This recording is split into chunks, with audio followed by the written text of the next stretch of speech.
Hey everyone, welcome to The Explainer. Today we're diving into the ultimate blueprint for navigating the 2026 compact equipment landscape. We're going to cover the whole shebang, from selecting the exact right metal for your job site, all the way to mastering the money side of things that actually keeps your business growing. Because if you manage heavy machinery, you know that the paperwork and the financial strategy, they're just as vital as the horsepower. Okay, let's take a quick look at our agenda for today. We'll start by mapping out the 2026 equipment landscape. Then we'll tackle the big question: lease, buy, or rent. After that, we'll master the lease agreement, break down tax strategies in MACRS, and finally wrap up with a rock-solid end-of-lease checklist. All right, Section 1, the 2026 equipment landscape, the battle for the job site. We're kicking things off right in the dirt to examine some massive shifts happening right now. Just look at the sheer dominance of compact track loaders. They are capturing roughly 80% of the North American compact loader market today. I mean, that is a massive, massive trend, and it honestly shows zero signs of slowing down. These machines have totally transitioned from being simple, versatile tool carriers to highly specialized, hardcore production platforms. And really, this sets up a huge, high-contrast decision for your fleet.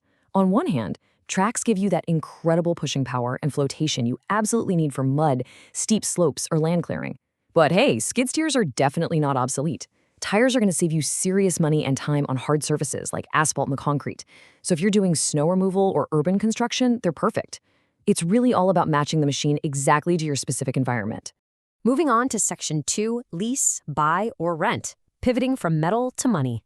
Because having the right machine is really only half the battle. Financing it correctly, that's how you actually stay in business. It's the age-old question, right? Should you lease or buy your next machine?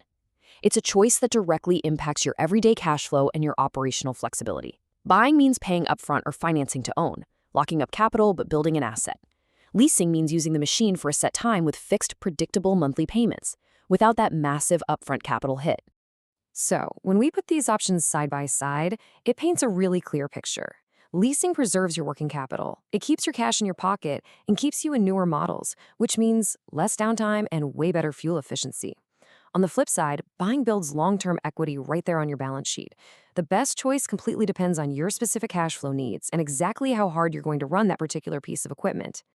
Now, if you do decide to go the lease route, you've got to understand the sharp contrast between an operating lease and a capital lease.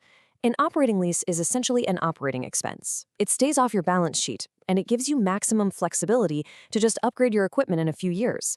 A capital lease, though, that is basically financing to own. The machine sits on your balance sheet, and the whole idea is that you're keeping it for the long haul. I love this quote because it really humanizes all this financial data. Mike Bondry from Eagle Lake Materials says, "Working in sand, our machines wear a lot more. We have found that it's better for our company to change the equipment out and put new equipment in when the lease expires." See, if you're working in really harsh, abrasive conditions like sand or heavy demolition, leasing is an absolute strategic lifesaver. It lets you cycle out those beaten-up machines before the massive repair bills start hitting your desk. All right, Section 3, mastering the lease agreement, decoding the fine print. We are figuratively walking into the lawyer's office right now. And rule of 3 here, you absolutely have to zero in on these 3 things: lessor liability limits, lessee maintenance obligations, and early termination penalties. You need to know exactly who pays if a machine gets destroyed. You need to know what happens if you have to return it early. And critically, you have to know if you're on the hook for a residual value guarantee if the market value of that equipment suddenly tanks. Listen, ambiguity is your absolute worst enemy here. I've seen so many contractors get completely blindsided by post-lease damage charges.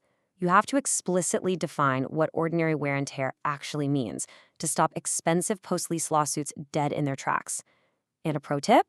Insist on a pre-approved repair vendor list right there in the contract. That way, any end-of-lease fixes are built at fair, predictable market rates, not inflated dealer prices. Let's talk about a very specific number for a second: $50,000. If your equipment's value is over 50 grand, or if the lease term is longer than 3 years, legal experts highly recommend bringing in outside counsel to review those dense indemnification clauses. It is a tiny upfront investment that can save you a massive headache and a lot of money down the road. Let's keep rolling. Section 4, tax strategies and MACRS, maximizing your deductions. This is where we unlock the hidden tax advantages buried deep in the IRS codes, because understanding depreciation is how you turn a massive equipment expense into a powerful tax shield. But before we get to the numbers, we have to talk about MACRS, the Modified Accelerated Cost Recovery System. Basically, this dictates exactly how fast you can write off your heavy machinery on your federal taxes. And unlike standard straight-line depreciation, MACRS is specifically designed to accelerate your deductions. Just think about how heavily front-loaded these deductions actually are. For your typical 5-year property class, which covers things like construction equipment and light trucks, you can recover a massive 52% of the cost in just the first 2 years. That kind of front-loading gives your business a huge, immediate cash flow advantage exactly when you need it most. But here is a literal game changer for 2026, 100%. Thanks to new legislative changes under the OBBBA, 100% bonus depreciation is permanently back for 2026. This means if you acquire and place qualified property into service, you can instantly deduct the entire cost in year 1.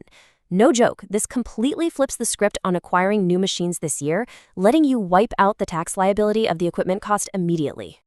Okay, bringing it home. Section 5, the end of lease checklist, a flawless finish. Because how you end a lease is just as important as how you start it. If you follow these 4 simple actionable steps, brushing up on return guidelines, communicating early, reviewing your vendor list, and documenting the return, you'll maintain a great relationship with your dealer and totally eliminate surprise penalties. And seriously, do not skip step 4. Taking photos and videos of the machine's condition when you hand over those keys is your absolute best defense against completely unwarranted damage claims. So, what's the big takeaway from this explainer? It's that you have to treat your legal and financial documents just like a physical blueprint. Missing one tiny detail can cause the whole financial structure of your project to collapse. Whether you're optimizing tax codes with MACRS, picking between a track loader and a skid steer, or haggling over a wear and tear clause, the details matter immensely. I want to leave you with this to chew on before you sign your next contract. Does your current equipment strategy actually align with your real-world cash flow and your job site realities? Or is it time to redraw your blueprint? Take a really hard look at your fleet and your financials to make sure you're maximizing every single advantage available to you in 2026. Thanks so much for joining me for this explainer.